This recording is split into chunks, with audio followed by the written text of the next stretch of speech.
जी आगे लग रहा है। स्वामी इस तरह लगा कि आपने 400 से ऊपर वैदिक कथाएं कर चुके हैं और गौ कथा का संकल्प है 35 कर चुके हैं।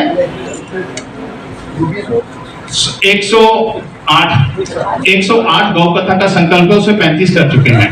तो आप कथावाचक भी हैं। आपके गुरुद्वारा साहिबों के अंदर बहुत ज्यादा इनके कार्यक्रम होते हैं। तो आज स्वामी राजेश्वरनाथ जी हमारे बीच में हैं। स्वामी जी हमसे बातचीत करना चाहेंगे, कुछ नया यहाँ करने का प्रयास कर रहे हैं, वो आपकी जानकारी भी लाएंगे। मुझे लगता है कि जो इन्होंने नया उद्यम करने जा रहे हैं, नया प्रयास करने जा रहे हैं, अगर वो सफल होता है तो अंबाला जो है आने वाले 10-12 वर्षों में इंटरनेशनल मैप के ऊपर अध्यात्म के लिए, योग के लिए और उपचार के लिए जाना जाएगा। मैं स्वामी जी से निवेदन करूंगा कि पत्रकार वार्ता शुरू करें।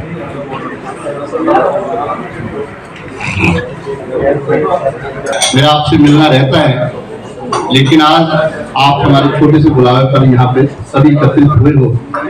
सबसे पहले मैं सभी पत्रकार बंधुओं का, हमारी बहनें भी इसमें बढ़ चढ़ कर भाग ले रही हैं और कुछ विद्वान जन भी हमारे बीच में, जैसे ढिल्लों साहब आए हैं, महाराज जी हमारे बीच में आए हैं। मैं आप सभी को साधुवाद देता हूँ, नमन करता हूँ, वह आपकी दीर्घ आयु की और स्वस्थ आयु की कामना करता हूँ। जैसा कि सभी जानते हैं कि जो पत्रकार बंधु हैं, इनके बिना किसी भी अच्छे कार्य को पूरे संसार में प्रचारित नहीं किया जा सकता।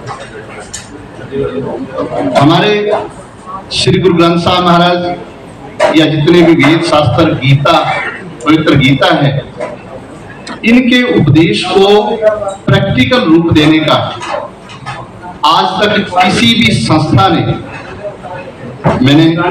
मैं दावे से कह सकता हूं, मैंने पूरे संसार में भ्रमण किया है, पूरे देश में भ्रमण किया है। हमारे सभी महान जन जो गीता और श्री गुरु ग्रंथ साहब महाराज को प्रसारित करते हैं, पर जो असल उद्यम है, जिसका अगर हम अपने जीवन में पालन करें तो निश्चित तौर पे हमारा जीवन पूरी तरह से बदल सकता है। और मैं एक भावनात्मक अपील आपके सामने करना चाहूंगा कि मेरी बात को केवल और केवल आप ये न लेना कि मैं किसी कारणवश आप सबको बुला के यहाँ पे कोई मेरा निजी स्वार्थ है। मैं पूरे दिल से, हृदय से आपको ये कह सकता हूं कि अगर आपने इस महान उपदेश को, संतों के उपदेश को जीवन में लागू किया, तो आप अपने साथ साथ पूरे समाज का, पूरे देश का, पूरे संसार का जो भविष्य है वो बदल सकते हो। उसी के कारण, उसी को मध्य रखते हुए, उसी पर्पज को लेकर, मकसद को लेकर, उद्देश्य को लेकर ये जो आयोजन आज आप सभी पत्रकार बंधु आए हो आपके बीच में करने जा रहा हूं, वो क्या है कि सबसे पहले हमें ये जानकारी होनी चाहिए कि हमारा जीवन क्या है, किसे कहते हैं आयुर्वेद। हमारे वेदों शास्त्रों ने कहा है, क्षितिजल पावक गगन समीरा, पंच तत्व ये रथ शरीरा। श्री गुरु ग्रंथ साहब महाराज ने भी कहा है, 5 तत्व को तन रचियो, जानो चतुर सुजान। अब ये पांचों तत्व जो हैं, एक दूसरे के दुश्मन हैं, एक दूसरे से मिलकर नहीं रहते। ये कैसे मिलते हैं?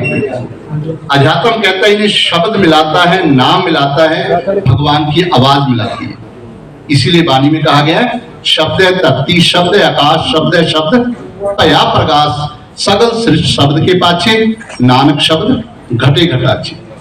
जब ये पांचों तत्व मिलते हैं तो हमारे शरीर में 3 प्रकार की ऊर्जाएं पैदा होती हैं और यह संसार भी उन तीनों ऊर्जाओं के कारण ही चलता है।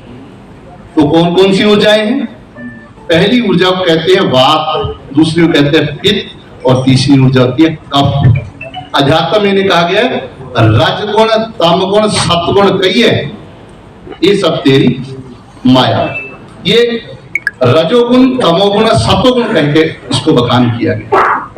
भगवान श्री कृष्ण ने गीता में उपदेश किया कि पूरा संसार इन 3 गुणों के कारण चलता है। क्या कहते हैं भगवान श्री कृष्ण? रज, तम सत इति गुणा प्रकृति संभवा।